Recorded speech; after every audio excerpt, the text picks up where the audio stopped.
Supreme court का 5 रुकनी larger bench टूट गया। इलेक्शन इल्तिवा केस में जस्टिस अमीनुद्दीन ने बेंच में बैठने से इनकार कर दिया। कहा, गुज़िश्ता रोज के फैसले के बाद केस सुनने से माजरत करता हूं। चीफ जस्टिस उमर अता बंदयाल कुछ देर में नया बेंच तश्कील देंगे।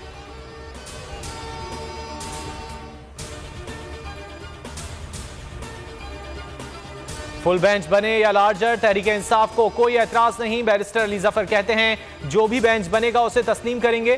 बेंच कितने जजेस पर होगा चीफ जस्टिस की मर्जी है। बिल जल्दबाजी में पेश किया जा रहा है, टाइमिंग दुरुस्त नहीं। सेनेट में कहा, ऐसे बिल का हिस्सा नहीं बनूंगा जो आइन से मुतसादिम हो। सुप्रीम कोर्ट के इख्तियारात पर कानून साजी नहीं की जा सकती।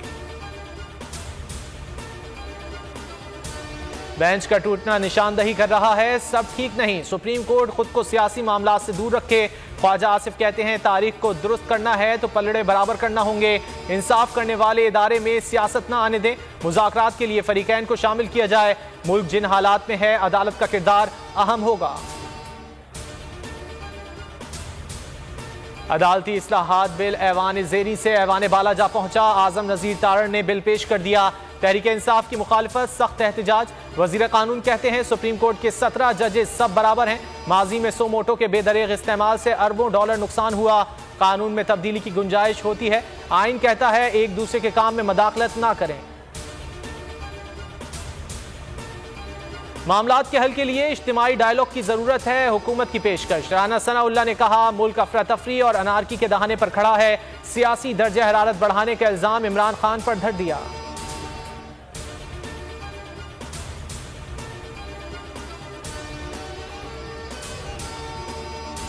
पाकिस्तान डिफॉल्ट नहीं होगा, मईशत पर सियासत ना की जाए। इसहाक डार का सेनेट में इजहार ख्याल। कहा, IMF या नो IMF, हमें मुल्क को चलाना है। शहजाद वसीम बोले, ये मुल्क को डिफॉल्ट करने पर तुले हुए हैं। IMF के सामने घुटने टेके हुए हैं। फैसल जावेद ने कहा, मवाजना करना है तो 10 माह का करें। 10 माह में मईशत तबाह हो गई। सेनेट में इसहाक डार की तकरीर। PTI अरकान का एहतजाज। शोर शराबे ने ऐवान को मछली बाजार में बदल दिया। चेयरमैन सादिक संजानी बेबस और परेशान अरकान को रोकते रहे, खामोश रहने की दरखास्त करते रहे। मिन्नत समाजत की, मगर सूरत हाल पर कंट्रोल ना कर पाए। सियासी सरगर्मियों के दौरान कारकुनान पर मुकदमात का इंदिराज। इमरान खान ने लाहौर हाई कोर्ट से रुजू कर लिया। मुकदमात खारिज करने, नजरबंदियों और गिरफ्तारियों को रोकने की इस्तदा। पाक बहरिया का जमीन से फजा में मार करने वाले मिसाइलों का कामयाब तजर्बा। मिसाइलों ने कामयाबी से अहदाफ को निशाना बनाया। तर्जुमान का कहना है, naval chief admiral Amjad Niazi ने फायरिंग का मुशाहिदा किया।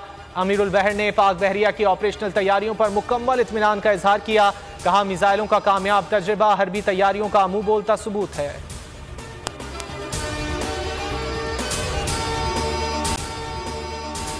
अगर आपको ये वीडियो पसंद आए तो लाइक पर क्लिक करें। तो नजर आ रहा है सामने लिखा हुआ है, जुल्म मिटने के लिए 2 चीजों से मिटेगा भाई। एक, अदल की कुर्सी पे जो लोग बैठते हैं ना, वो अदल के हिसाब से फैसले करने लगे। दूसरा, कौम निकल खड़ी उस जुल्म के खिलाफ, तो जुल्म खत्म हो जाएगा। या इन दोनों में से कोई एक चीज हो जाए या दोनों हो जाए।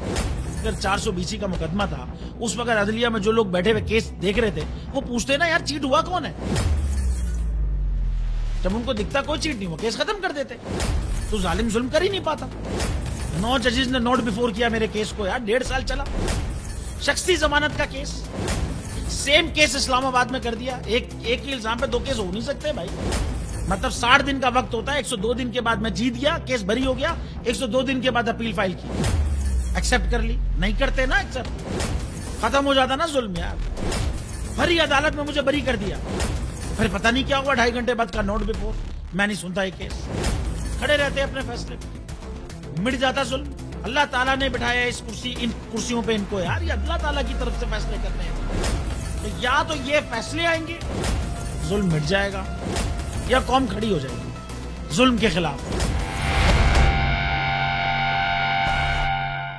सुप्रीम कोर्ट के मंसूर अली शाह साहब जस्टिस एक ऑर्डर पास किया उनकी बेंच, और उस ऑर्डर के अंदर उन्होंने बड़ा क्लियर बता दिया कि जी बरियत की जो दरखास्तें हैं वो कब कब लगेंगी।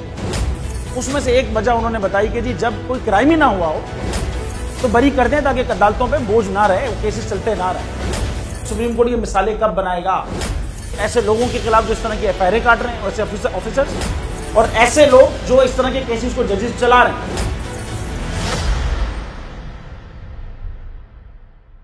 रहमत का महीना आ गया है, बख्शिश का सफीना आ गया। होगी मुलाकात उलमाए दीन से,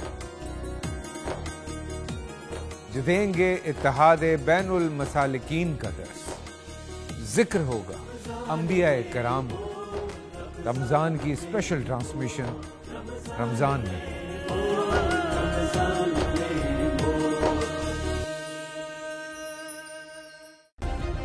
सब्सक्राइब करें और बेल दबाएं ताकि कोई खबर रह न जाए।